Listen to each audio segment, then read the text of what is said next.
Everything from idea to distribution and everything in between. We focus on you getting your project in the can and for the world to see. Thank you for listening to the Austin Action Fest podcast. Now let's get cracking. Good afternoon and welcome back to the Austin Action Fest and Market podcast. I'm your host, Benjamin Nathaniel Reddick II, aka the Violence Conductor. Today I have with me Danielle Cavanis Weatherford, aka the Golden Child. Say hi, Danielle. Hello. And our esteemed guest from Film Reframed, Roman. Let's cheer and clap for Roman. Welcome. It's the crowd's wild adulation. So tell us a little about yourself, Roman. Hey, so I'm Roman Suela Martinez, and I'm the founder of Film Reframed. I'm a storyboard artist and a film director, and I'm here to help filmmakers around the world learn how composition and visual storytelling can improve their films. Awesome. So where did we meet at again? Was that AFM or South by Southwest? South by Southwest. Yeah, awesome. My partner and I attended South by, got the poster rolled up in a tube here next to me, getting ready to get it framed. Some pretty cool graphic design this year. But yeah, the digital festival. I'm digging awesome. What's behind you, by the way. I love what's on your... Oh, yeah, check it out. We got my records on my wall here. A bit far away from me, but that. You can see some classics. We got a lot of good ones. I need to do that. Thank you for doing that, because now you gave me an idea, because I have all these old records sitting over here, and I want to have that. I have a couple as well. I have a bunch of old records. I didn't think about that. That's a good idea. Yeah, we got everything very highly curated over here, but one of the best ones right over my shoulder right here. This is Jennifer Holiday hanging out. Okay. Right, oh, and I am telling you. Yeah, exactly. Yeah. I'm going to have to drop some little things in there. That's awesome. So I'm curious about just about South by Southwest in general. Was that I don't know if you want to, if you can't say anything, just say plead the fifth, because I'm going to ask you real questions. Was it beneficial, do you think, for you guys to attend? Because a lot of people we know didn't go to South by Southwest. And when they do go, they're just there to party. So as a person who went for business, I'd like to hear your take on it.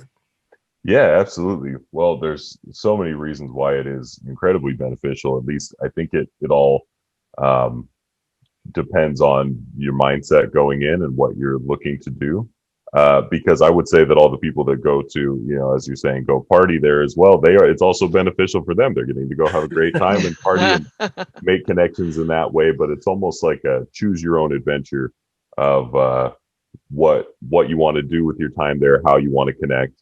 For instance, my partner and I, since we're here with Film Reframed and looking to educate filmmakers, we spend a lot of time looking to connect with people who might see benefit from that. And we listen to a lot of the educational talks, basically what would be the keynotes on a normal year at South by. I spent a lot of time digging into that stuff and seeing the film content that we knew wouldn't be released in a widespread capacity on streaming later on.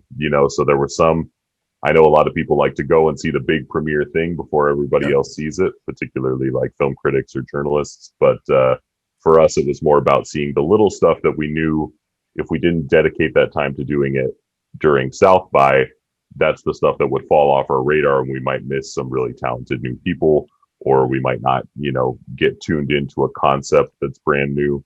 So we're there for the innovation side of it, and it went really well for us. Got it. No, that's actually what kind of opened my eyes. Was South by Southwest was the first real film festival I attended that was, had some weight to it. And I tell this story a lot, but I was going to actually see Charlize Theron's Atomic Blonde because she was there. And I was like, oh, it's going to be a cool event. And I was doing film reviews at the time, which I still do on occasion. I'll get to that later. I still do film reviews. And so I was like, all right, cool. I'll get an advanced screening of that, talk about it. It'd be cool. There was no way I was getting that event. It was the line was around the building. There just was no way I was going to get to see it. And I was like, all right, well, that's cool. I'm a little bummed. What else is there to do that's film related? And right next door was a producers roundtable, and it had 3 legitimate, like an HBO producer, somebody else from some other documentary, and then the guy who did East Los High. There's like 3 legit producers. Here's 7 people per table, and it was only 1 slot left. So it was just meant to be. So I went in there and I was like, it just struck me that there's probably a bunch of filmmakers that are across the street watching Charlize Theron on screen on a movie that's going to come out in 2 or 3 months. Most of them are not film reviewers. So maybe they'll do a cool post, but they're not going to do a review that's going to make them any money. And I was like, I shouldn't have even wanted to go to that. I should have wanted to come here because I'm a filmmaker. So that's cool. That movie was a lot of fun, but there's money in this room and my career advancements in this room. And I didn't even realize South by Southwest had that. Before, when I was going, I thought it was listen to cool music, watch some cool movies, and call it a day. And I didn't even look at it from the business building aspect.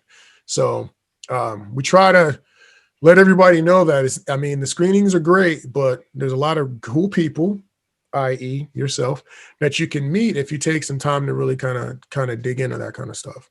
So yeah, there's an interesting duality being a filmmaker or a creative person, which is that you are likely in the industry you're in because you appreciate the work that's made. So like you love movies, you love Charlize Theron's acting, you love the fight choreographer for Atomic Blonde. So you're like, I want to go appreciate this thing that I love, which is what got you here in the first place. But as a creator as well, you have to balance that with the side of yourself that is saying, okay, what do I do to be the one who's making that versus the one who's enjoying it? And it's pretty hard to, sometimes define the line between those things, So I understand. I get the challenge. It's tough, but absolutely. Yeah, I hear you. Absolutely. So I was a backup singer. I was a backup singer for a band at South by Southwest many, many years ago when it first was really in the music side. The film side was not out, just to let you know. Yeah, it's a little tidbit of. That's cool. What was the band? The band's know what. I was actually the manager of the person, and she needed a backup singer. And so at that time, we had 2 friends step in to back up because South by Southwest was new, really, around that time. So I'm not going to date myself. Man, that's a dedicated manager, though. It was a blast. So much. It's like, I'm getting on stage too. Oh man, it was a blast. So yeah, that's cool. I mean, if you got the skills, man, go for it. You got to step in where you're needed. That's that superhero cape flying in the background. Anyway, and you never know when the big break's coming. So you never know. Boom. Yeah, exactly. But so how did you actually get into the business of show business? Like, what drew you to it? Yeah, well, since I was 2 years old, I was drawing pictures, and I always wanted to draw and become an artist. That's what I was all about for, speaking of like understanding your purpose or knowing your focus for my young adult life. All I would do is draw all day, every day, go through tons of sketchbooks, end up with piles of papers in my room. And what were you drawing, by the way?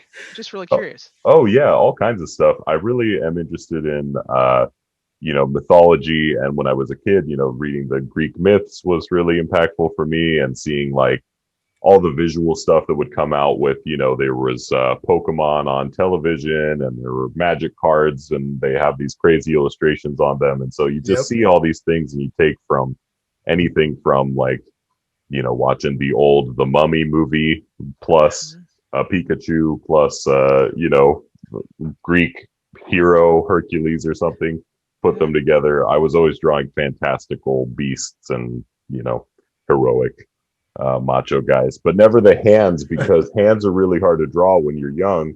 Hands are the most difficult thing. Yeah. So you always hide them behind like a big shield, or, like if they're holding a sword, you can just draw a fist, which is a lot easier because it's just a, little circle. But yeah, so I'd be doing that stuff all the time. And when I got into high school, I started learning more about film. I had always seen film as kind of this completely, it never even crossed my mind as something attainable to be part of. They seemed like magic things that would happen, far away. I mean, it really hadn't crossed my mind at all. But then I had seen some Robert Rodriguez movies, and he is especially earlier in his career, is incredibly vocal about like helping young filmmakers and getting people inspired to make things. And so I read his production diaries, which is called Rebel Without a Crew. Mm-hmm. And so it appealed to me because, being in high school and being a young Latino guy and trying to figure out what I'm doing, seeing Robert Rodriguez looking kind of cool and interesting with this bandana, and he's Texas, that's his deal, so he's there with you guys. And anyway, I read his book, and it seemed achievable. It's like, oh, it's not that hard. Like, he just got in a wheelchair and had a camera, and he had a guy pull him on the wheelchair, and that was his dolly shot. It's like, oh, you can. There are levels between me in high school doing nothing and high level producers in Hollywood with big effects. So once I kind of got my head wrapped around that idea, my dad got me a little JVC tape, handy cam to maybe try it out and start filming some things. And from there, I just completely fell in love with it. And I realized that all the stories I wanted to tell as an artist, as a graphic novelist that I wanted to become, that I could make them even more real and fully fleshed out, and they could have music and they could have performances, and I realized that it was just a logical next step from what I was already doing as a cartoonist at that time. That is can I ask you a question? I have a quick question with that one. So at that age, you're dreaming, and some people feel that they run up against an obstacle, and that's their own mind. Did you feel like, wow, that's out there, I don't know if I could ever do that? Or did you just say, wow, this is cool, I think I can create, I want to create, I don't have anything that's impeding my dreams or my ambitions? Did you just like go for it? Yeah, I think that I wouldn't have been so able to pursue those ideas and my desires to be creative if it weren't for people giving me positive reinforcement or being willing to jump on a project when I said, oh, I have this crazy idea. If that was met with, crickets in the room, then I probably would have felt a lot more self-conscious. Like, I don't want to attribute it to my particular like fortitude or self-esteem or whatever. What it was is I would be with my friends and I'd say, hey, I'm kind of thinking I want to do this movie idea. And my friend would go, I want to be in it. Like, how, like I'd be perfect. So it was just, all it takes is somebody else to confirm that, you just need one other person to go, my partner at Film Reframed, she always talks about this idea of the first follower. So there's like a brilliant mind. You think of like Steve Jobs or whatever, Einstein, whatever it is. You have a person who has a vision, they have an idea, and they want to do something with it. But the ball doesn't get rolling until you have the first person who steps up with you and, believes in you before everything's put together, before you've got the whole thing worked out in a way that it's obvious that everybody should start, in this metaphor, buying an iPod or something.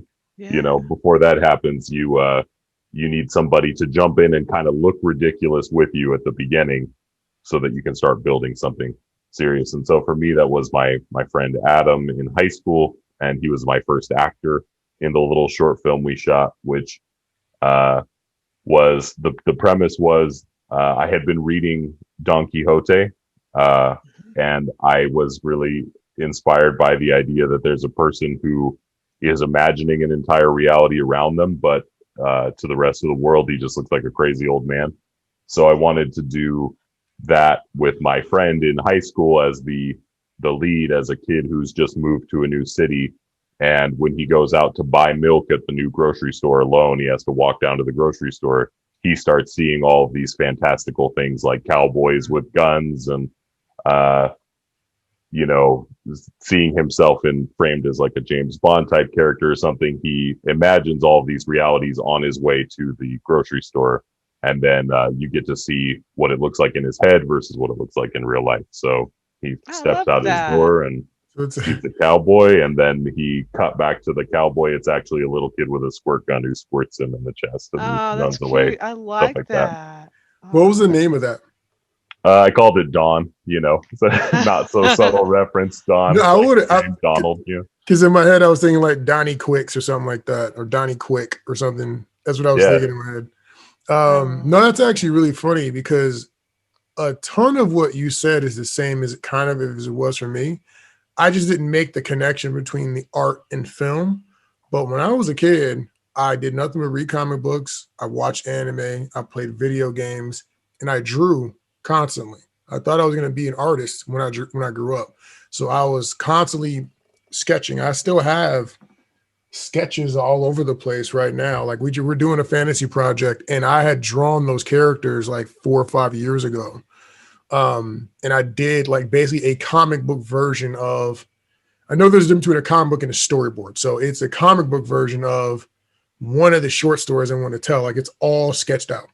So it was just funny hearing you say, I was like, man, I remember that's all I did all through high school. While I was working, I had a textbook on one side and a sketch pad on the other side. And the whole time they were talking, the pencil was going. So that's interesting. Yeah, that's great to hear that. And I just want to totally validate that. You're saying you were doing comic books, and then you made that comment. Well, it's different than storyboards, but as a professional storyboard artist, first of all, they're not that different. Really?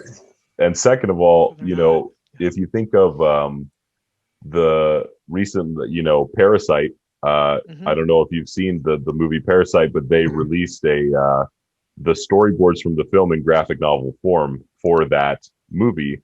And when Okay. you look at his storyboards, they're not, not everything is exactly like what you might consider like industry standard storyboard format. He draws it like a graphic novel. That's why they're able to Got it. make it that book like that, because they're clearly drawings from, he has a thought, let me get that down, from different points in time in his, creation process. And you see that they end up looking really similar. So, Interesting. That's you know, exactly you what were- he did you were through the whole doing it, you know? story. That's what he No. did through the whole story. Yeah, because I did see the storyboards from that. It's interesting that you say that because I literally had a guy, we had a conversation about this, and they were saying the opposite of that. They're like, oh, well, it's different. It's got to be this. And I'm like, I don't know. They're asking me. I was like, I don't do storyboards. And they're like, we need a storyboard for a VFX. And I was like, well, I don't have time to learn how to do it because it sounds like they wanted something very specific. And they probably, since they were doing VFX, wanted like the industry standard to show like a workflow. And I was like, well, I don't have time for that. So if this sketch does not work for you of what I have in my mind, we're gonna have to go another route. So it's just really interesting to hear you say what you said. So Yeah, Yeah, that's I how think- innovation happens, though. I was listening to Stephen Bernstein yesterday, and he did Lawrence of Arabia. He was the cinematographer, a whole bunch of other stuff that he's done, Godfather, stuff like that. And he was talking about a lot of the things that he did were not industry standard. He's using pantyhose over over his cameras, to do certain effects, just all these different things, and blurring things and music videos and stuff like that became standard later on, but not when he was, being very creative just because he wanted to try something different and get a certain effect out of it. So, if you get the story right a certain way, got it. people call you a legend later on. So Yeah, and I think that's a great point. It's very interesting because it sounds like Benjamin, what you're saying is, maybe they have these particular needs of technical specifications to translate the drawings to visual effects team.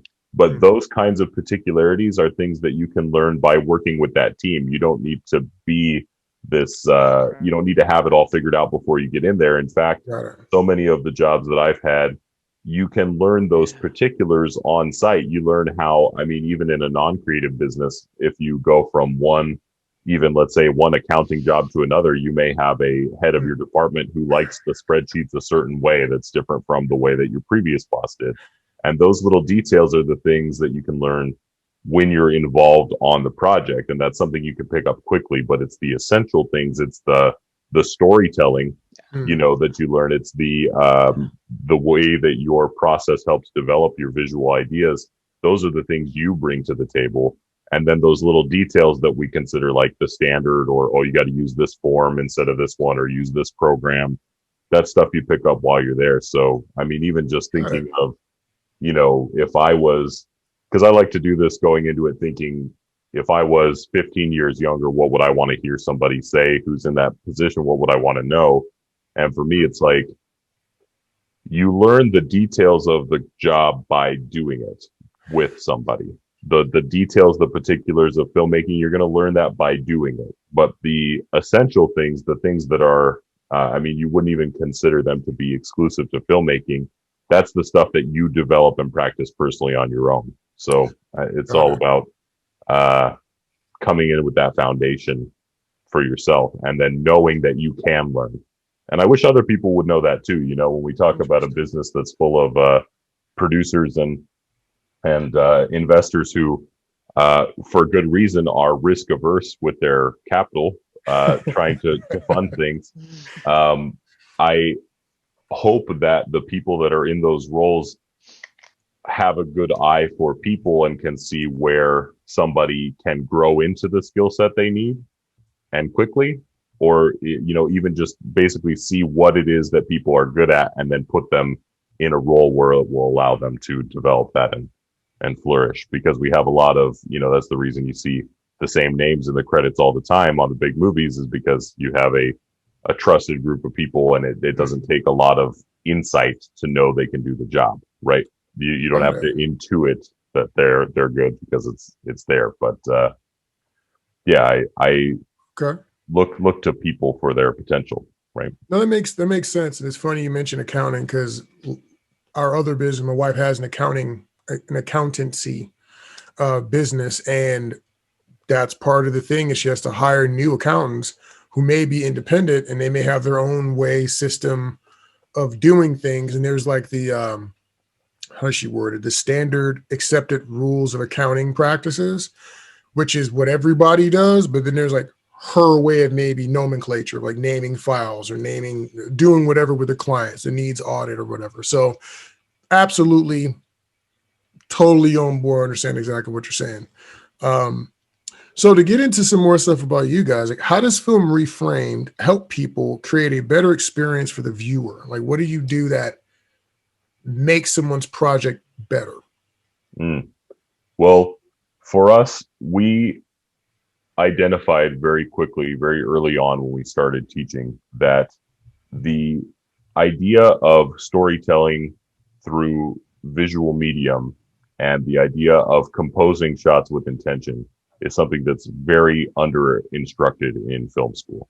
The more we talked to people, the more we learned that maybe they had one or two classes on it, not even a full course, but like 1 or 2 days where people would talk about composition and move on. Some people had no experience. It was all film theory. And then it was just, how fast can you get your hands on the camera? And for other people, even in a professional environment where they've gone beyond film school and been working on professional sets, the people who do their job very well don't have a way of articulating what it is that they're doing well. You know, so the DP may be able to say, okay, let's figure this out, put this here, go here, and then everything comes together and it's beautiful and it works great. But in terms of explaining and teaching that to somebody else, it's something that they don't have the language for. And so for us, you know, I went to illustration school to learn storyboarding so that I could visually communicate my ideas as a director. And going through that training, I learned how to tell a full story in one image, right? Illustrators, if you think of people illustrating storybooks, or if you think of editorial illustrators back in the day, if they'd have to tell a whole, pages worth of a book, you'd have to tell that whole story in one picture. So the techniques that you learn to do that are something that you can carry with you into the film world. If you have all of these images in the film world, imagine what will, what can happen in your movie if every shot that you choose has as much storytelling packed into it as one illustration in a book, right? You could tell an immensely more nuanced and complex story through those techniques. And so for me, coming up through storyboarding and illustration, and then landing in film and understanding how images tell a narrative over the span of 2 hours, right, in a movie, combining those forces really allowed me to have a particular way of explaining things that resonates with filmmakers. And so it's no longer information that's just reserved for cartoonists or illustrators. It's information that's transferable through, the lens of my experience working on both to filmmakers. And what that does for the viewers is, you can watch a movie, and if you compose the shots with intention, you almost don't even need to be able to hear the dialogue. You can go through the whole film and understand what the characters think, feel, do, what their trajectory is, the symbolism and the thematic meaning of the piece could all be told strictly through the visuals. And as you know, that's where film started is, we didn't have sound in film for many years. And so the reliance of the early movies on visual storytelling was something that was very noticeable and prevalent in early movies. And you start to see filmmakers drift away from that and rely on other aspects of their craft, when they got more options available. But that doesn't mean we have to lose the amount of nuance that we had early on. Got it. Okay. Yeah. So you mentioned a couple of different things that you kind of addressed. What are the three main mistakes that you see when you watch films nowadays? Sorry, can you repeat that? So what are like three of the main things that you see that you don't think people are doing correctly, or that you don't like, or you think people can do better that you're seeing in films nowadays? Well, I think that when you approach something as impactful as a film, when you approach something that has hundreds of people involved, or even just 20 people involved, depending on the size of your film, but you approach something that has that many people, that much time, that much effort, that much money, when you approach something like that, you need to do it with intentionality. And often I think there are many aspects of storytelling that filmmakers could figure out ahead of time and strategize and plan for in the storytelling, not even just the production, but within the storytelling of it, that would allow the film to transcend entertainment and become something that's of, an even deeper value to the culture and a deeper value to, humanity as a whole. And so I know that sounds a little bit, big, but you think of something as simple as, Jordan Peele and his career that he's had, but you think of Get Out, and you think of how it is at its core a thriller. It's a horror movie, and it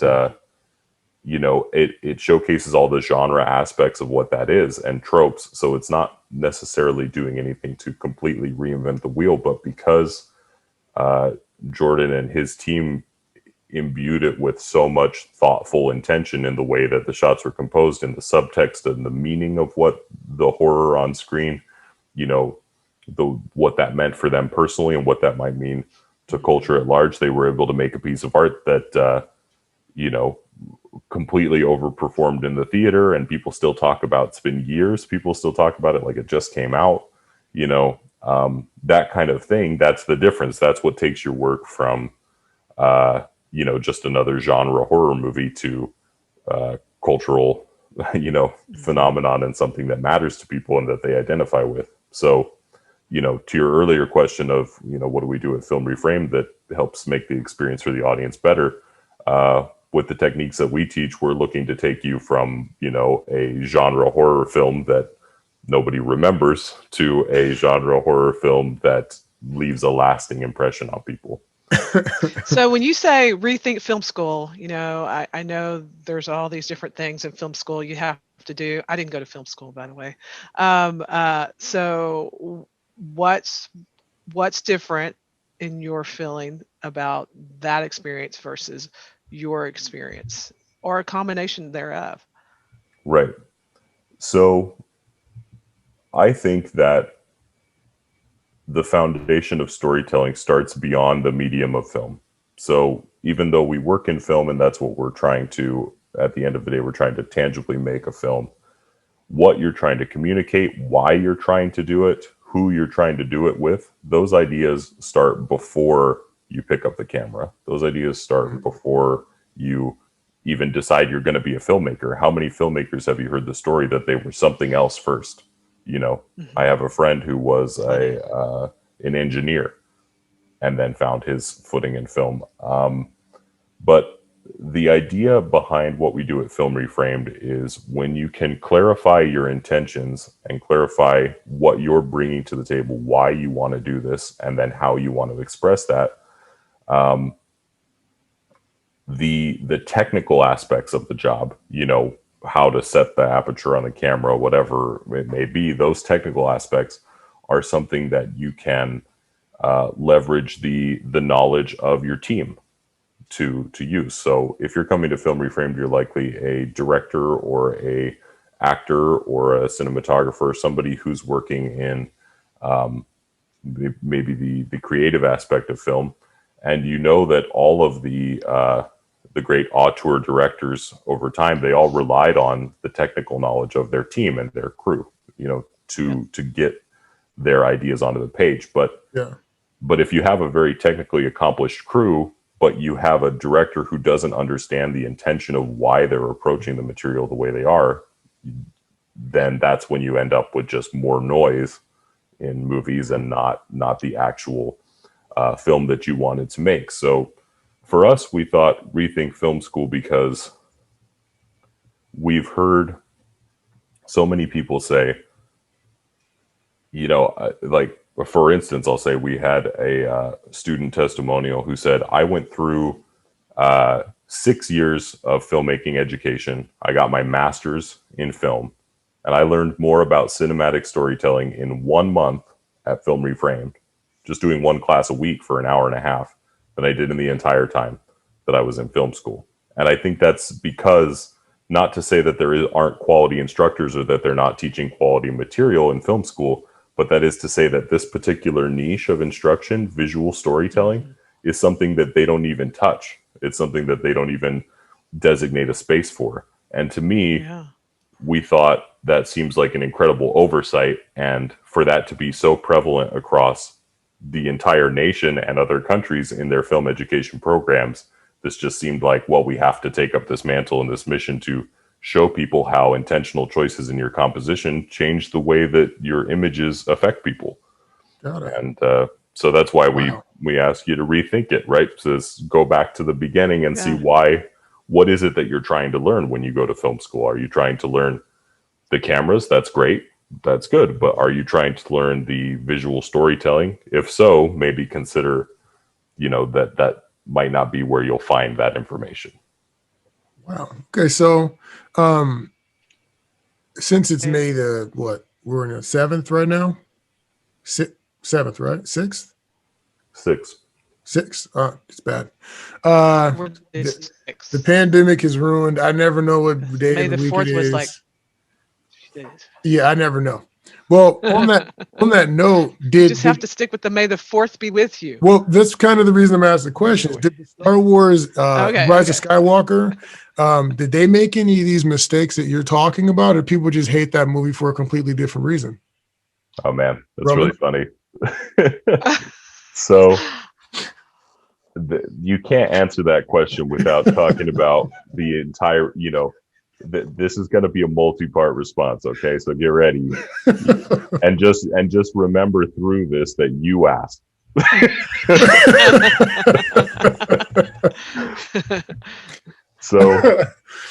So what I'll say is, Ben, to our earlier part of our conversation, talking about being inspired and drawing all the time as kids and being inspired by this visual content. Nothing was more inspiring than Star Wars for visuals as a kid. You look at Darth Vader's mask and you know that that's based on samurai, armor. And you're learning, as a kid, you watch Star Wars and you don't know that you're learning about ancient Japanese art and culture by looking at Darth Vader's mask, right? You just don't know that these things are happening. But like, I say that to say, look how much intentionality went into the first Star Wars movies, whether you think that they are particularly subtle or nuanced or whatever. I mean, they're pulp storytelling, right? So they don't necessarily have to be Oscar performances, but look at how much they cared. Look how much they put into it. Look at the this manifestation of all of this very purposeful and thoughtful design. And I think you see that, it's not a controversial opinion to say you see that at its height during the second Star Wars movie, right? That all of that is that's the apex of Star Wars. And its creative force. But what you see later on, and what I noticed here is with the new Star Wars film with the Rise of the Skywalker, is it started to lose an understanding of what it wanted to communicate and say. There are a lot of ideas going on in the film. I since I wasn't involved with it, I can't pinpoint where that comes from, but I know that a lot of people will tell you, okay, well, there's a lot of producer oversight and there's a lot of pressure for this to be a legacy thing that also sells a lot of product on the other side. And there's a lot of, you bring big movie stars into the picture and they have their opinions of what they want it to be, or you have your directors who they maybe don't trust as much to get it right, so they get in there. But all this is to say, when you have the original Star Wars movies, you have a guy whose passion was just out of control and he just put everything into what he was doing. George Lucas making these, just doing it all from his vision. And now you have something that has many, many, many visions involved. And I think what happens when that happens is you lose clarity. So what you would need in a case like this is you would need the vision and clarity of somebody who can synthesize the enormous amount of input and ideas that's coming into him from all sides, him or her, and somebody who could synthesize that and say, this is the core of what we're talking about. Pick one theme from Rise of the Skywalker. You could pick the connection between the hero and the antagonist. You pick their unspoken connection. That could be the theme. Or you can pick the theme of what happened to Poe. You know what I mean? What was the arc there? And we've heard even Daniel Boyega. Yeah. We've heard him say even publicly that that the film franchise lost an understanding of what to do with his character. They put him in there and then they didn't resolve his arc in any really meaningful way. And what that says to me is that they didn't understand what themes they were trying to express or stories they were trying to tell, because any character you have in your story, you can create a trajectory for them that reflects the theme and your intention. Characters will react in accordance with what's true to them and what they believe in, but you can control the events that happen to that character. So, in the narrative, I think they just lost track of what they wanted to express, and that leaves the door open for just a mishmash of ideas. So it doesn't matter how beautiful some of the shots are, or how great some of the production design is, or even how good some of the performances are in key moments. If they don't amount to something more than themselves, then the movie just kind of goes through you. And I got to say, when I watched it the first time, I forgot almost everything that happened a few days later, which is very uncommon for me because I love movies. I love them so much and I think about them all the time, but it went right through me. And then, just to know that is because it's not grounded in anything.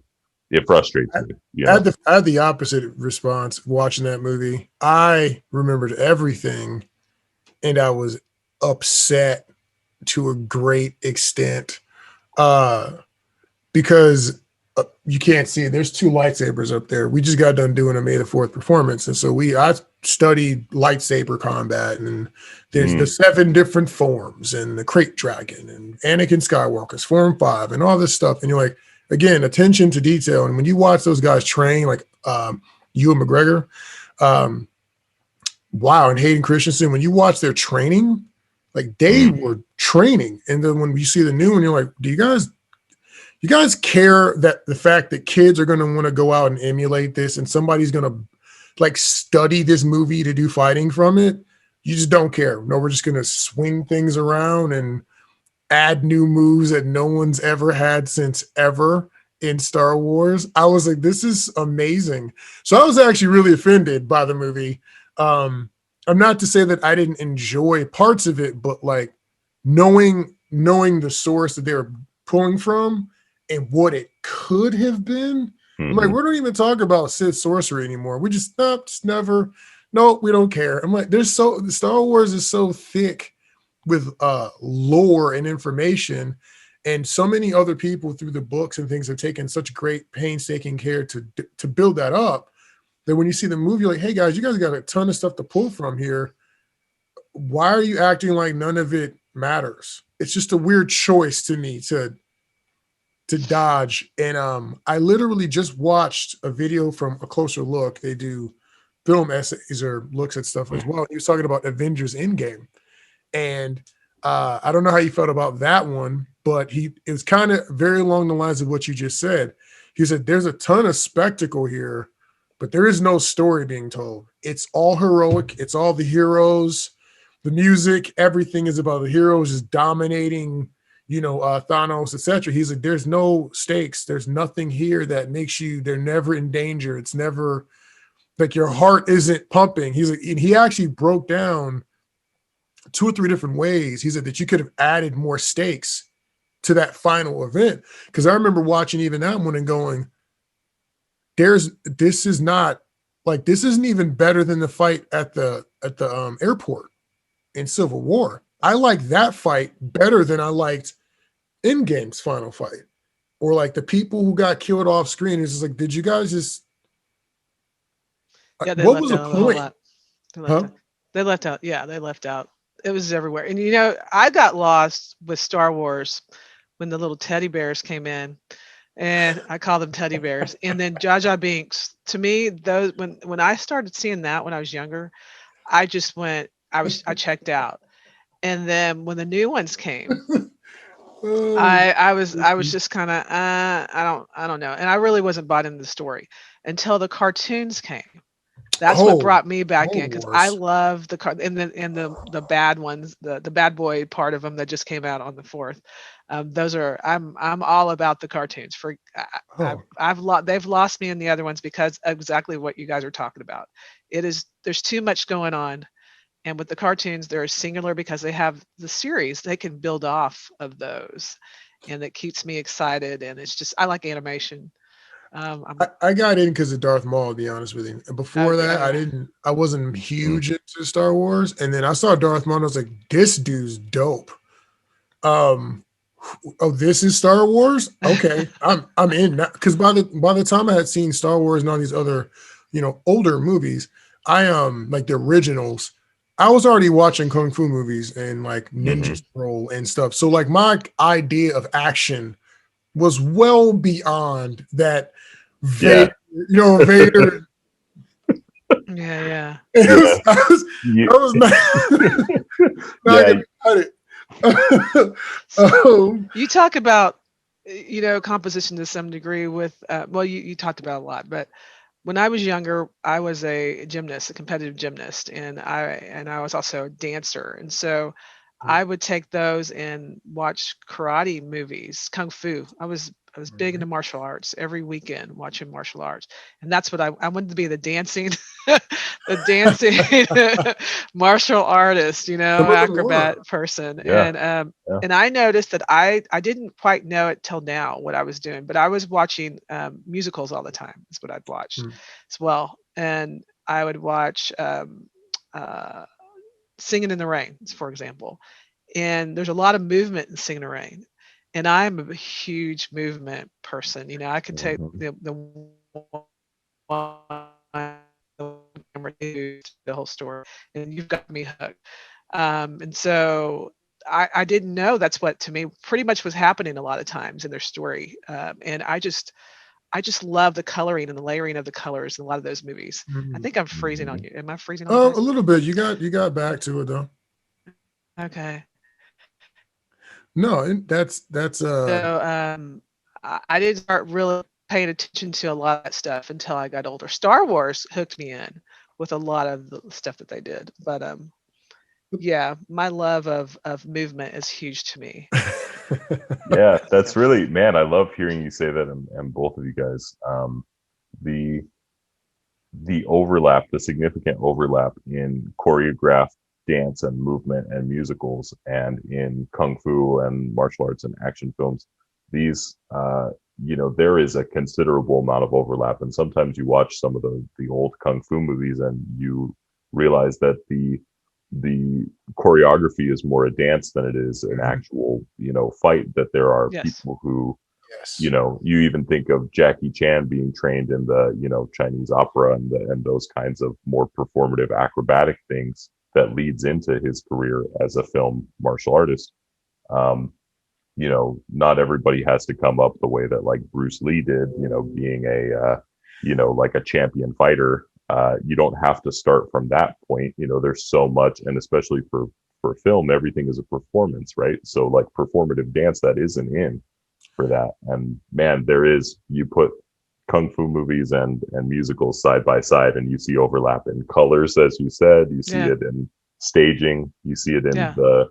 you can know moments when somebody in an action movie is going to die based on how the choreography of the movement is set up 5 minutes earlier or 10 scenes earlier. You can understand because there's a language built into it, just like in musicals, when Yeah. someone's falling in love with the way they, you know, Mhm. the And way then they black move. and white, that's a whole other, feeling and connection that you get, Yeah. I've Yeah. only watched one black and white movie that I like. I think that was Cyrano De Bergerac. And have you ever seen that? It's I like have that.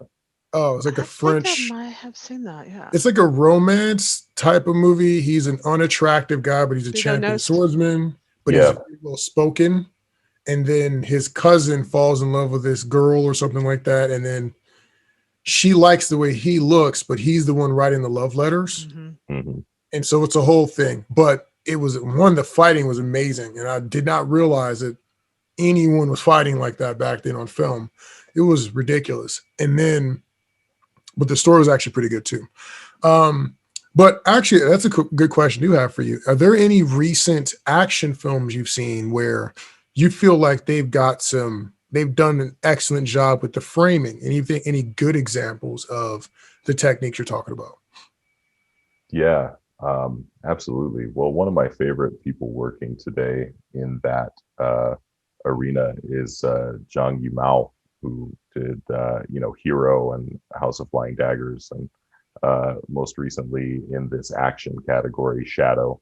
Um, I thought that Shadow was an incredibly well composed movie, and there are some very intriguing fights going on in that film as well. But what he's done to push the medium of action movies into, sort of blurring the line between art film drama and, epic action Mm, film.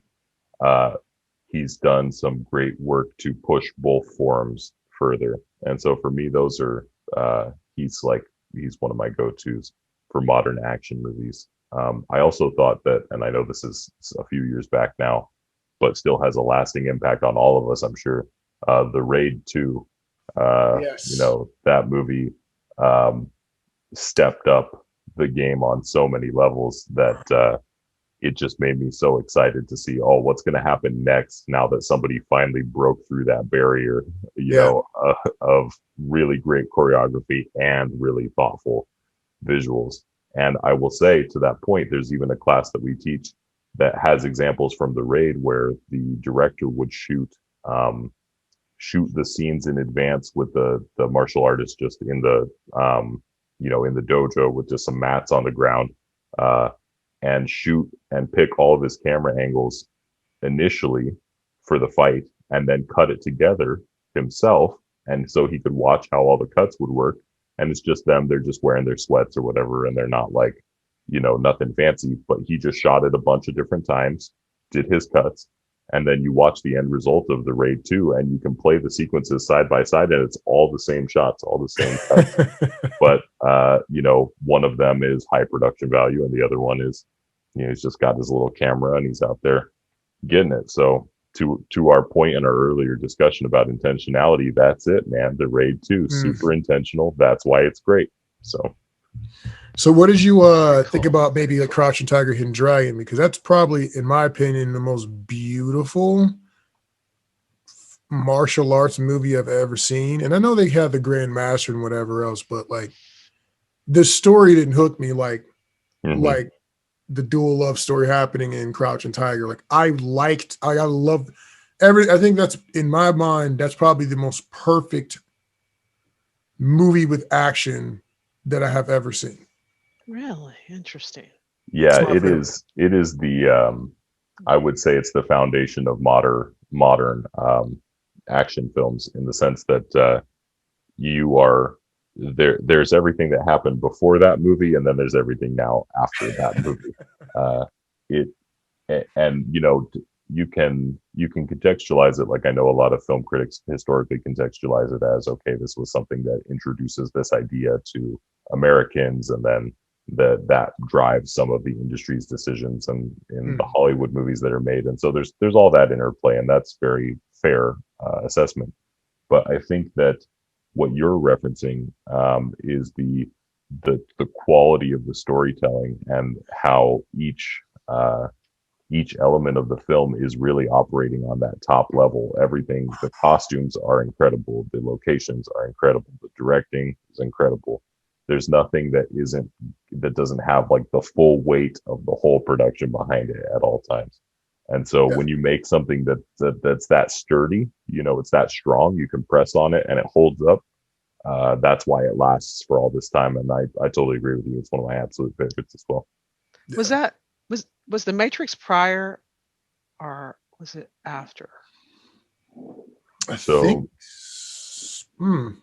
I believe they were very much around the same time, if not the same year of release. Crouching Tiger is 2000, and I believe The Matrix is 99. Okay, that's what I thought. So that is what I loved everything you guys are saying about it. That's what took me out of it. It was because I felt that the traveling, when they would, go across and fly, was a little too much at times. It would drive me nuts. And I'm just like, okay, The Matrix is my baseline for that. And then this is trying to do this, and the art of it is just so beautiful. I love the story. I just I thought they overdid it at times in that piece. That's just me, because I'm a huge Matrix person. So it's really interesting to hear you say that, because you're such a movement person, and part of what I think might be involved with that is, and I know that Ben's gonna know what I'm talking about here, but like, it's an escalation of palette that comes from a deep understanding of the form. So when you watch a musical, the level you're seeing it on is so much higher than the level, just to use the terminology of a layperson, what they're seeing, they're not seeing all the steps in between. And so I think there are, you talk about things as being an acquired taste, or like when I was a kid, I really only ate chicken nuggets, but now I love a good, cauliflower steak or whatever it is. There are increments of your investment in the genre and in the the entertainment that you're watching. And so as Ben's saying, the wire fu, you go back and you look at the tradition of that and how that's escalated over time. and then you watch it in Crouching Tiger and you go, oh man, they just blew the lid off this thing. This thing was developing for years and it just went. So it almost feels like hitting it, seeing a singer hit a crazy high note. You're just like, that note is a little much. Like, it definitely is a little much. It's very high, but wow, I can't believe they hit that note. It's insane. So it's like that. Yeah. I would. Yeah. That's exactly it. And like, because I came up watching like Lord of the Wu-Tang, Kid with a Golden Arm, stuff like that, the Shaw Brothers, they didn't have as much of it, but like Lord of the Wu-Tang was way over the top. Like, it didn't make any sense. But it was fun. And so when I watched Crouching Tiger, I felt like the camera's smooth. It's kung fu, so it's wider shots. It's not Raid. It's not Bourne Identity. It's designed to be smooth. So all the gliding matches. For me, it matches with the way that the story is being told and all the other elements. Ordinarily, I don't like it. Or I don't get into it in recent movies. I think people do a really weird job with wires.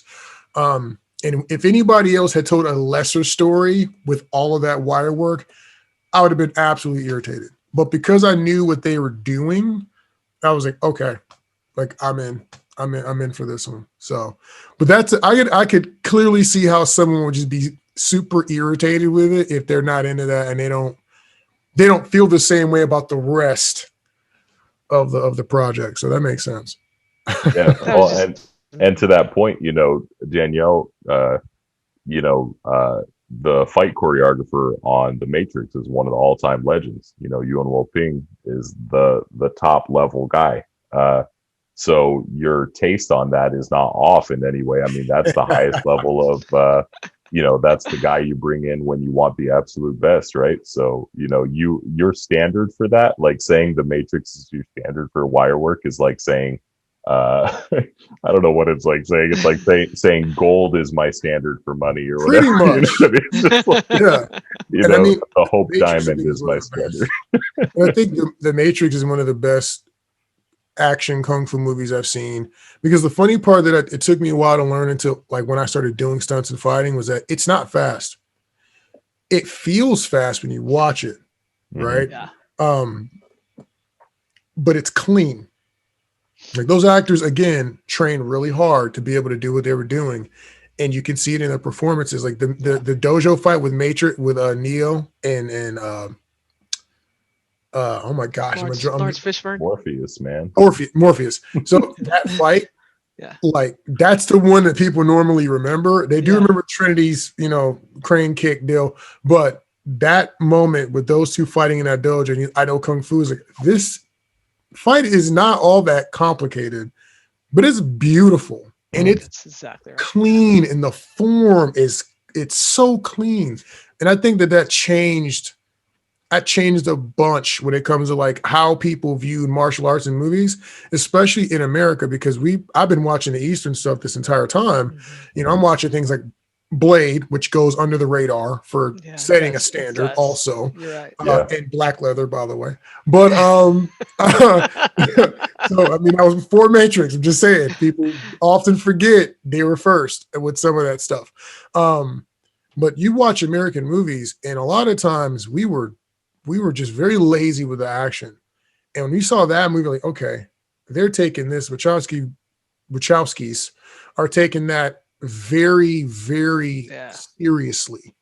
And I appreciated that because, okay, now people know you can make a good action movie. You can take American actors who care, even if they're not necessarily lifelong martial artists, and you can make it look good. And even guys like me will still like it, who are very, very picky about the fighting, will still like it. So they did a fantastic job with that one. Yeah, absolutely. Totally agree. Okay. Is there anything that you're currently working on right now, though, that you're like excited about? Like anything specific besides just the general Film Reframed, like any projects or anything upcoming in Film Reframed that you're really, really excited about? Yeah, we're really looking forward to, we got two projects in development right now. And one that excites me personally is an intensive workshop on understanding color. So when we talk about color in movies, I think a lot of people are a little bit intimidated by the concept of making a very colorful movie, especially within the confines of, the modern aesthetic that we're seeing in movies is kind of desaturated, harmonized. And I can even get into it a little bit, but just to say that, the modern look of movies stems from a couple different things, but one of them is the fact that we shoot everything with as much preservation of visual data as possible now. We shoot in that raw format that, keeps everything very low contrast and low color. And that's our baseline of where we start. So number one, people are becoming familiarized with that part of their footage first, and they're starting to internalize that as the baseline. And then the second thing is when you do that, it really, they do that so you have a lot of leverage in post-production with the color grade so that you can adjust colors the way that you want it. But what that does is that removes the amount of intentionality you're putting into the colors in pre-production and production. So what we often see is movies that don't particularly work in the raw footage, the way that it's shot, that the colors aren't quite right. We're going in post and we're harmonizing those colors by making adjustments, but also by desaturating it, because if you desaturate an image, the colors clash less and they harmonize. But what you're losing there is the vibrance and saturation that makes a really compelling image. If you think of like a Wes Anderson movie or like Grand Budapest, you're like, the colors are just hitting me. It's because the colors are all there for real. The colors are there in the movie. And so that's what our intensive is going to be discussing, is how do you get your head around color so that you don't have to be afraid of making those irreversible decisions in pre-production and production. And you can then really tell a story that's vibrant and maybe breaks the plateau of all of these sort of desaturated films. One of my favorite films, by the way, Grand Budapest Hotel. Love that. It's beautiful. It's one of the movies I watched because of that reason. Because of what? Because of the color. Because I've heard people say, like, watch this movie because of the way that the prop work or the staging or the camera, lighting. Grand Budapest has come up a number of times because of the color and how intentional the color choices are. Yeah. I was like, okay. Because it's something that I'm not going to say I struggle with, but sometimes, like, in the rush to do other things, I overlook something like that, which is like, it's like giving up a tool out of your belt. You know what I mean? You need me on set more, Ben, because I love the artistry of color and the locations and all of that composition. I just adore that. So yeah.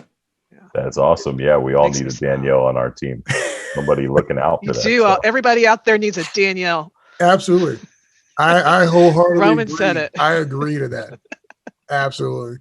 All right, Roman, you're my new best friend, just to let you know. Yeah, that's it. I'm your hype man. You are my hype man. What do you need? Exactly. So I got your back too, by the way.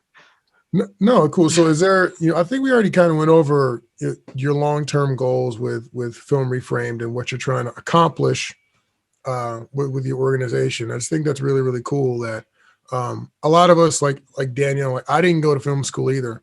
And I have smatterings of trainings in different things, right? But I didn't go. I don't have a bachelor's from UT from the film department. I didn't have time to go do that. I got into film a little later, and by the time I got in, I was like, well, let's just do it. Let's just buy stuff and fight and kick things and fall and record stuff. So what I like about courses like yours is that I'll come back and see something and I'm like, oh, there's a nugget that I missed, because in a formal education, there's a progression and there's a list of things, like checklists that they're going through that you learn. Well, when you learn on the fly, you might get really good at something, but that doesn't mean that you took a class on color theory. You know what I mean? Like you didn't, there's things you just skip and you do because it's the way other people are doing it. And a lot of times, if you're just emulating what other people are doing, you can't leave your mark, because that's not even really self-expression. You're just doing it because that's the way that it's done. You don't understand why it's being done that way. So there's a bunch of things that when you talk to people who do, like I hear trainings on people who did like film, like actual film, of which I have very little interest in being involved in, to be honest with you, after hearing what all that takes. And there's processes that are left over from that part of filmmaking that don't really serve us, some of us now, but we wouldn't know because we don't know why we're doing it. We're just copying what everybody's been doing for 60 years. So I think people can get a lot of value from taking courses like yours and shoring up some of those areas where maybe we skipped a step or two, skipped a progression. And now, we can have a better understanding of how to put our vision on screen and express ourselves through that vision. Yeah, I think you put that really well because, even to just track what you said about how we're all out here maybe emulating techniques that people who shot on film were doing, but that serve no practical purpose now, but we're still doing it because we saw someone else do it.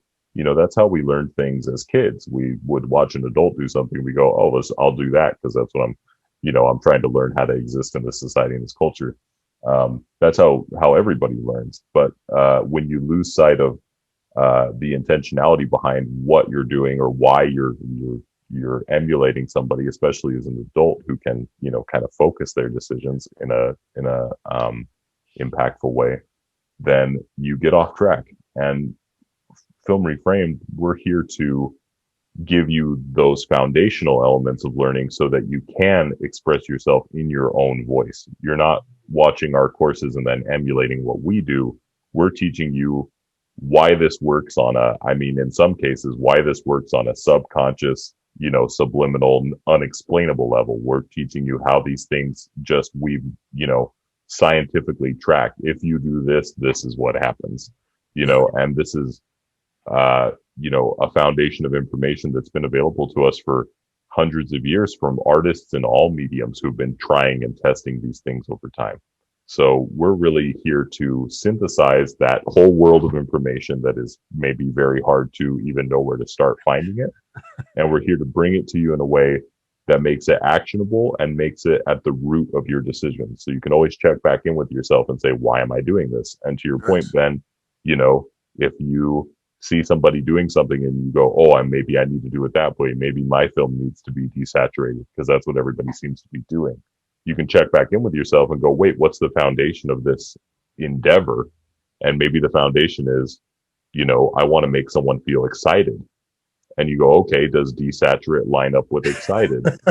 And if the answer is no, then you consciously decide, I'm going to pursue maybe a more colorful movie. And then you can go, it's the kind of thing when you buy a car and then you start to notice everybody else who has that car, but you never noticed before, or like you're thinking of buying a car and then you're like, hey, there's that Jeep. Hey, there's that Jeep. Yeah. Once you just get it in your head, you have the thought and you have some kind of intention there, you start to see it being reinforced around you and you start to notice. It's not like it's new. It's not like those cars magically sprung up because I was considering buying a Jeep. It's just that now that I have an awareness and I'm attuned to it, now I'm seeing a lot of them.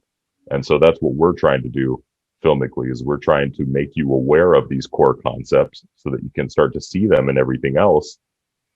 And then you can follow those paths that align most with your intention. So again, if it's color and all the movies you're seeing are desaturated right now, if you're aligned with the intention of color, you start to see the ones that aren't that way. There are always exceptions. And there are incredible examples through the history of film where color is so vibrant and they're regarded as some of the best films. So it's easy to stay trapped in a bubble of just who's around you if you don't have that core, right? And so we're looking to help you build your core. Like an athlete, like a fighter, build your core, get the core muscles together. Right? It all starts from there. Get that six-pack working. I have a question for you. So is there a community that's attached to your program? So conversations that can keep going, or inquiries, or to help each other, is that also involved? Yeah, absolutely. So a little backstory is we started right at the beginning of the pandemic because Caviar Productions was looking to create some online learning opportunities for filmmakers who had recently been displaced from their work when the coronavirus first hit, and everybody was like, whoa, we're off productions, nothing's happening. So they brought together a variety of instructors, including me, film professionals, people that weren't, trained instructors, just, people in the industry to teach to their fellow filmmakers. And so when that started, we had hundreds of filmmakers around the world come listen to the webinar. And when I was speaking about composition, we had hundreds of people. We had people in Brussels and Spain and Mexico, all these different places, and messaging and saying, "Oh, I love this. I want to learn more about this. Will you put on more? Will you do more?" And so when the Caviar series ended, that's when we decided to start this business. We said, we have so many people reaching out for more information that we think that this is our opportunity to give something of value to our community, our global filmmaking community. And since that's where we started, that's how we've continued to develop, is how do we keep all of these filmmakers in touch and learning and growing together. So we have our Instagram page where we have people commenting on posts. And I mean, if you see the amount of DMs that we have between me and all of our students around the world, I end every class by saying, if you have any questions or you just want to talk movies, send me an email at this, send me a DM here, because we love to foster that conversation. And I'm personally now friends with people all over the world that I would have never known, because that's how we view this community. And when we do the intensives, when we do the weekend live webinars, everybody who joins in the call, it looks like this. It looks like us here with our videos, and we're here learning. And I incorporate people into the lessons. I ask them, what are you working on? How can we apply this technique to something you're doing? And then everybody gets to learn based on their particular use case of what they want to do. And so it just builds. We even had a conversation about, representation in film, where it just came up in this director's workshop naturally that's what people were interested in, is how do you respect, different people's perspectives when you're making a movie? How do you involve the right people? Yeah. And at that point, it was no longer me teaching the class, but the class teaching itself, people jumping in, talking to each other. And again, you're getting that world perspective because it is global, because it's online. So you have people from all over. And, I think that's the heart of the community that we have at Film Reframed, is people who are so passionate about this stuff that they are very open to sharing and listening. And I think that's, continued with Thank us you to for now. sharing that. I appreciate that. That's Yeah, really of course. cool, man. So we're winding down right now, but if you had to give, let's say, some quick hits, like one or two things that, like, I got 5 minutes with a brand new filmmaker. Here's some quick tips to make your stuff not suck real bad. What would you say? Wow, that's a great question. That's a great question. It's an interesting way to put it too. Yeah, no, that's really funny. One of the first things I would say is, when you're approaching something, don't think of it as a movie. Think of it as something that you want to express. If you were going to tell your movie as a story to your friend to make them laugh while you're hanging out together, what parts of the story would you include and what parts would you leave out? If you were trying to write your movie as a song, how loud would the music get at a certain point, or when would you really punch the high note? Think of your movie not as a movie, but as an expression of what you're trying to share with somebody. And when you can contextualize it in all the different ways you would maybe express that, if you drew someone a picture, if you spoke to them, if you, again, made it as a song, whatever, then you can understand what really matters about what you're trying to say. And getting grounded in that part of what you're doing, if you can just understand what's important about what you're trying to do, your intuition will guide you through a lot of the hard decisions that are maybe impossible to prepare for when you're not trained through experience, right? So your question is, to a new filmmaker or somebody who's just like starting out and they're young, I can't say go get 2 decades worth of experience, because that comes with time, and that's what you're going to get. You're going to naturally get there because you're pursuing what you're doing, at all times. So you're going to gain that. I don't have to tell you to get that. That you're going to have to actually make things and actually talk to people and actually get involved with people So that part you already have. But I would say just getting clear on the intention of what you're trying to share is probably it's the secret weapon, right? It's what's gonna hold you through all of the varying opinions you're gonna hear throughout the course of your career, right? The first person you meet who tells you about movies, they might say, what if it's me? Like, what if you hear me first, right? Mhm. I have valuable things to share, but maybe that's not the thing that resonates with your heart. Maybe your journey is, for Ben, maybe it was like, I saw the choreography from Darth Maul and I was like, that's it, I'm in, I got to go harder. And so, how are you going to find the thing that really gets you on your track if you don't understand what's driving you here? And so that's that's the only advice I can even think to give, is just honing here so that it will just guide you. Then you don't have to do all that work all the time of wondering, oh, is he right, you get this figured out.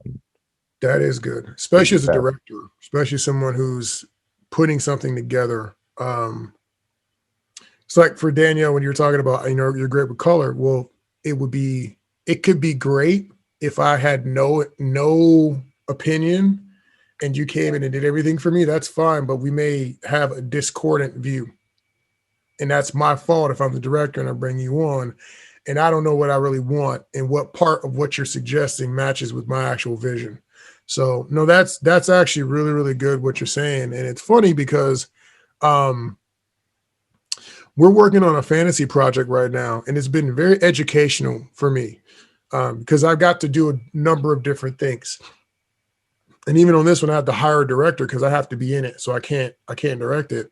But in the conversations with the director about what I saw and are we in alignment with what I kind of thought about the project, it's been very revealing, because one of the things that stood out is that when I talk to people about that project, the most exciting part is no longer the magic or the sword play or whatever. It was like these plots that I didn't have even in mind when I first wrote the movie or started writing the project. It's now I'm talking about the political intrigue and the clashing of different ideas and how these guys represent this. And this group is representing freedom in this way, but there's flaws because see that person, and how these two are smashing together. And it's interesting because my wife was actually telling me she was talking to someone about the project, and that's the part that they cared about. It's like, yeah, the spectacle is going to pull you in with the magic and freaking shadow warrior wave power or whatever the crap he's going to be doing. But what's actually going to hold you is just like Game of Thrones. It's like what's holding you is the intrigue of how do these pieces come together? Where is this character going to take it? Ooh, well, what about this guy? Unfortunately, HBO and those shows tend to also hold your attention with gratuitous sex scenes in the first 6 episodes. But beyond that part, normally as the story is very good, is how they continue to hold you past season number 1. So it's interesting that you say that, and it just reminded me of those conversations that I've been recently having. So yeah, it's very interesting to hear you say that, because it relates back to when you asked me the question, who am I really enjoying in action cinema these days? And I said Zhang Yimou.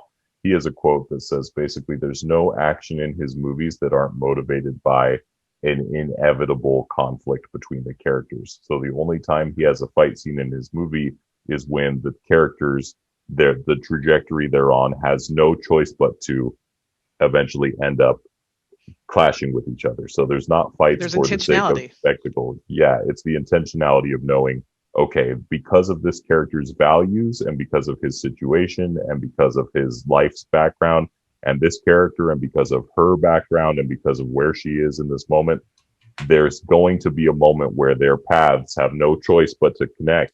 And if their values pose in that way, then it's going to manifest in a physical fight. Stark and Cap. That's what motivates that. Iron Man and Captain America.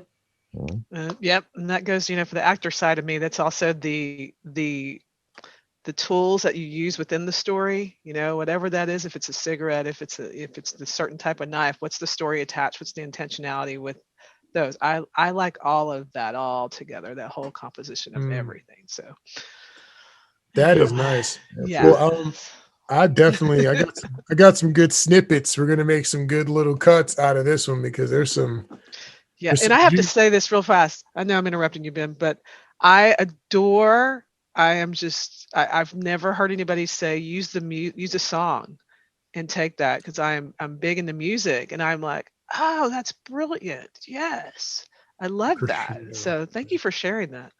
Yeah, no, of course. I mean, the real core of that message is take whatever it is that, if you can just take yourself out of that, focused mindset of film, and understand like where everything in your life, even go for a walk. And for me, I go for a walk in my neighborhood and I see some crows in a tree and I see the way they're talking to each other.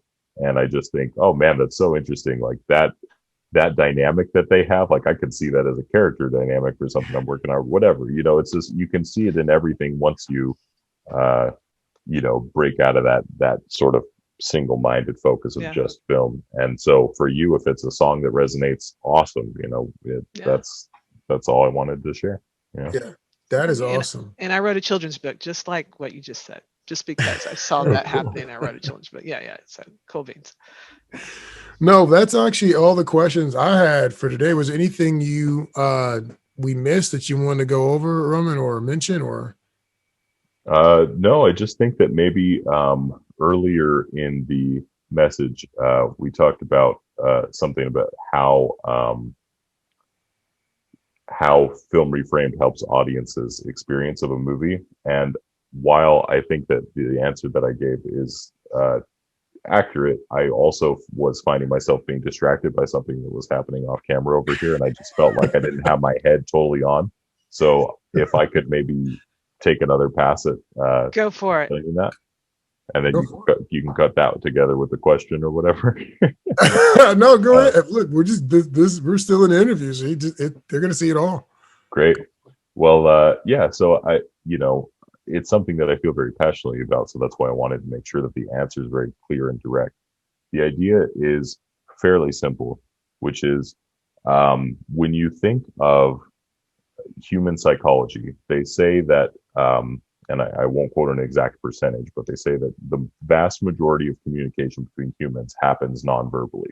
So what you say is only a very small part of what people understand. And the rest is all of the contextual information they have, both about how they know the world works through their perspective, and also what they know about you as a person, and how they've interacted with you before.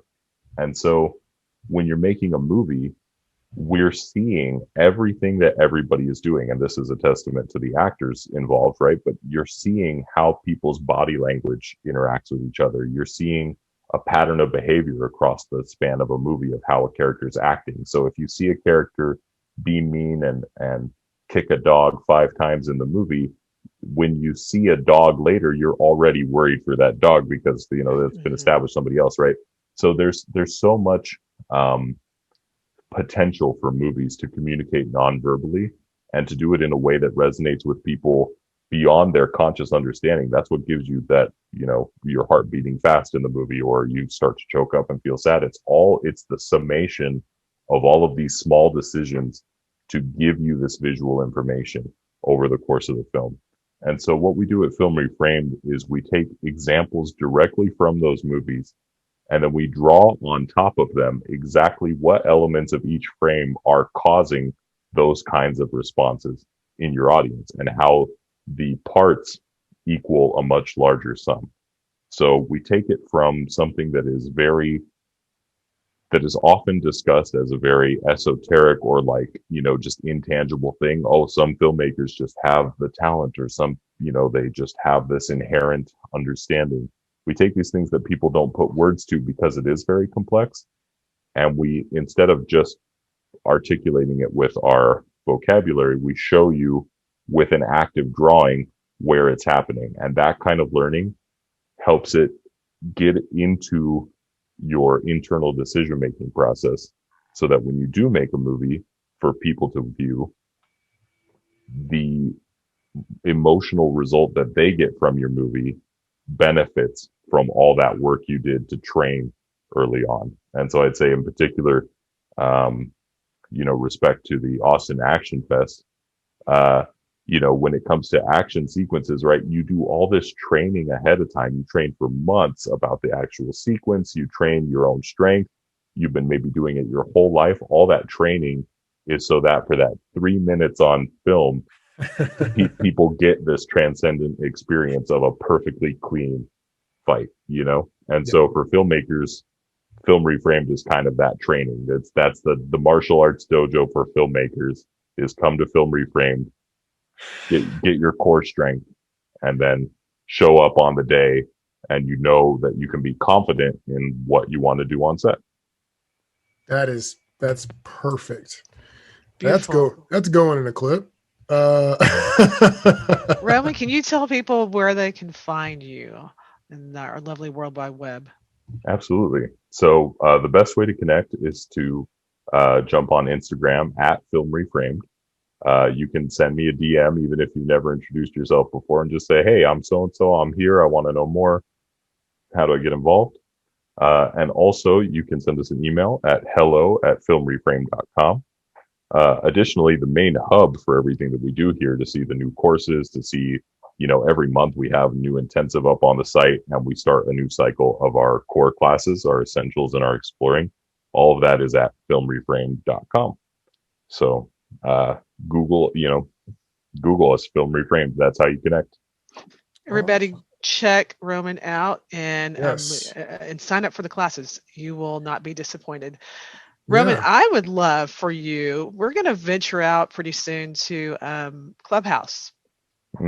And I would love for you to come on to Clubhouse with us and be on stage and moderate a room with us and answer questions and invite your crew that's all over the world to come and get involved in the learning and just have a big party on Clubhouse of education. If you're up for that, when we step into that arena, if you're up for it. So yeah, that sounds fun. Really, again, it's aligning with the intention. My intention is to share this useful information with as many people as possible. And you guys seem to be doing great work, and I love that each of your personal journeys has led you to this kind of intersection of how you work together and how you share information about movies. So I'm very happy to be part of that in whatever way that looks like, whether it's on Clubhouse or in person after all this coronavirus stuff's going on, or whatever it is. Oh well, that too. No, awesome. Yeah, wonderful. Actually, I think it might be cool to have a conversation about maybe Roman doing a class or something for the upcoming festival, be it pre-recorded or live. If you like that idea, put some notes in the comments or put some comments below when you guys see this, and we'll see if we can con them into doing that. So on that note, guys, I think that's about it. It's pretty much it for me. Roman, appreciate you so much for coming out and chatting with us today. I have learned a ton, as I often do. He had a silky smooth delivery, right? I don't know what kind of microphone that is. Yeah. Thanks so much. My mic game now. This is just right here. It's just this little thing. Organic. It's all organic, right? So no, really, thank you so much for coming and hanging out with us. I know you got plenty of other places you could be. So we appreciate you coming and sharing all the information with our little clan of Filmmakers International. And we look forward to chatting with you in the future. It sounds great. Thank you guys so much. It was a real pleasure. Genuinely. Thank you, Roman. Awesome. With that, catch you guys with the next one. All right.